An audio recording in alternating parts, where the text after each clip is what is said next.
আসসালামু আলাইকুম everyone, welcome back to my channel. আজকে শেয়ার করছি সুজির রস বড়ি পিঠা। দুধে ভেজানো টইটম্বুর এই রস বড়ি পিঠাগুলো দেখতে যতটা না সুন্দর, খেতে কিন্তু তার থেকেও বেশি মজার। খুবই কম উপকরণে এই পিঠাগুলো তৈরি করে নেওয়া যায়। পিঠা তৈরি করার জন্য এখানে আমি নিয়ে নিচ্ছি হাফ লিটার গরুর দুধ। দুধটাকে প্রথমে আমি বলক তুলে নিব।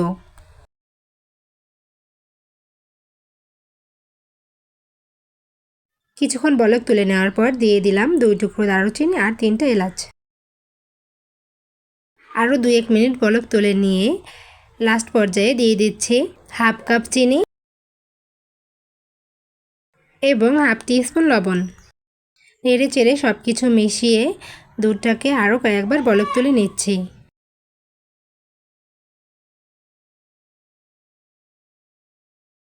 খুব সহজেই তৈরি হয়ে গেল পিঠা ভেজানোর জন্য দুধের মিশ্রণটি। এখন আমি চুলাটা অফ করে দিয়ে এভাবে রেখে দিব। পিঠা তৈরি করার জন্য সুজির মিশ্রণটা তৈরি করে নিচ্ছি। তার জন্য প্রথমেই দিয়ে দিচ্ছি 2টো ডিম, হাফ টিস্পুন লবণ। এখন ডিম দুটোকে আমি ফেটিয়ে নিচ্ছি।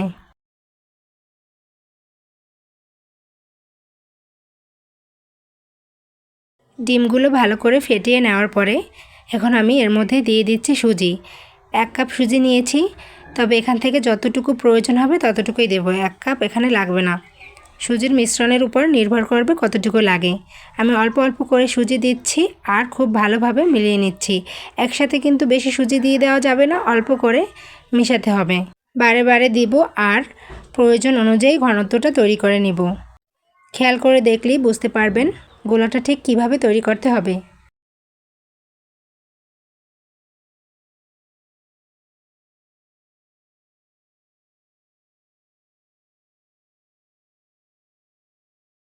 খুব বেশি ঘনও না আর খুব বেশি পাতলাও না, মোটামুটি ঘনত্বের একটা মিশ্রণ তৈরি করে নিতে হবে। এই যে আমার মিশ্রণটা তৈরি হয়ে গিয়েছে।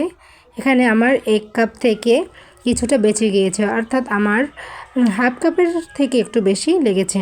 ডিমের উপর নির্ভর করে আপনাদের কম বেশি লাগতে পারে। এখানে কোনো রকম পানি বা চিনি ব্যবহার করা যাবে না, শুধুমাত্র ডিম আর লবণ দিয়ে আমি মিশ্রণটা তৈরি করে নিয়েছি। এখন কিন্তু সাথে সাথেই ভাজতে চলে যাব, মিশ্রণটাকে রেখে দেওয়া যাবে না। আমি একটি কড়াইয়ে তেল নিয়ে নিয়েছি আর ছোট একটা 1 টেবিল স্পুনের চামচ নিয়ে নিয়েছি, যাতে সবগুলো এক মাপের হয়। আমি এই চামচটা দিয়ে একটু একটু করে দিয়ে দিচ্ছি।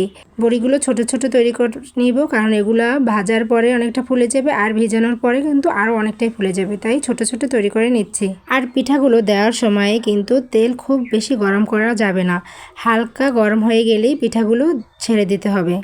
মিডিয়াম টু লো হিটে পিঠাগুলো ভেজে নিতে হবে। এভাবে দিলে পিঠাগুলো একই সাইজের থাকে আর খুব দ্রুত দেওয়া যায়। খুব হালকাভাবে ভাজতে হবে যাতে পিঠাগুলো কালার চলে না আসে। পিঠাগুলো কিন্তু সাদাই থাকবে, তার মধ্যে যাতে ভালো করে সিদ্ধ হয় সেদিকে খেয়াল রাখতে হবে, তাই বারবার উল্টিয়ে দিয়ে পিঠাগুলো ভাজতে হবে। পিঠাগুলো ভাজতে একদমই সময় লাগে না, মিডিয়াম টু লো আছে 3-4 মিনিট মতো ভেজে নিলেই হয়ে যাবে। এই ফাঁকে একটি কথা বলে নিচ্ছি, যদি আমার ভিডিওগুলো ভালো লাগে অবশ্যই আমার চ্যানেলটি সাবস্ক্রাইব করে দিবেন, লাইক করবেন, কমেন্টস করে আমার পাশে থাকবেন। আপনাদের একটি ভালো কমেন্টস অনেকটাই উৎসাহ দেয়। আর চাইলে কিন্তু আমার রেসিপিগুলো আপনার বন্ধুবান্ধবীদের সাথে শেয়ার করতে পারেন। এই যে আমার পিঠাগুলো ভাজা হয়ে গেছে, পিঠাগুলো কিন্তু অনেকটাই ফুলে গিয়েছে আর এগুলো ভিজিয়ে রাখার পরে আরও ফুলে যাবে। এখন আমি পিঠাগুলো তেল থেকে ছড়িয়ে নিচ্ছি, তারপরে দিয়ে দিচ্ছি দুধের মধ্যে যে দুধটা তৈরি করে নিয়েছিলাম। আর দুধটা কিন্তু হালকা গরম থাকতে হবে। এখানে আমি দুধটা ঢেকে রেখেছিলাম, তাই দুধটা কিন্তু গরম ছিল, একদম ঠান্ডা হয়ে যায়নি। আপনারা যদি পিঠা বানাতে বেশি দেরি হয় তখন দুধটাকে কিন্তু আবার একটু গরম করে নিতে পারেন। অর্থাৎ এখানে পিঠা আর দুধ দুইটি গরম গরম অবস্থায় থাকতে হবে।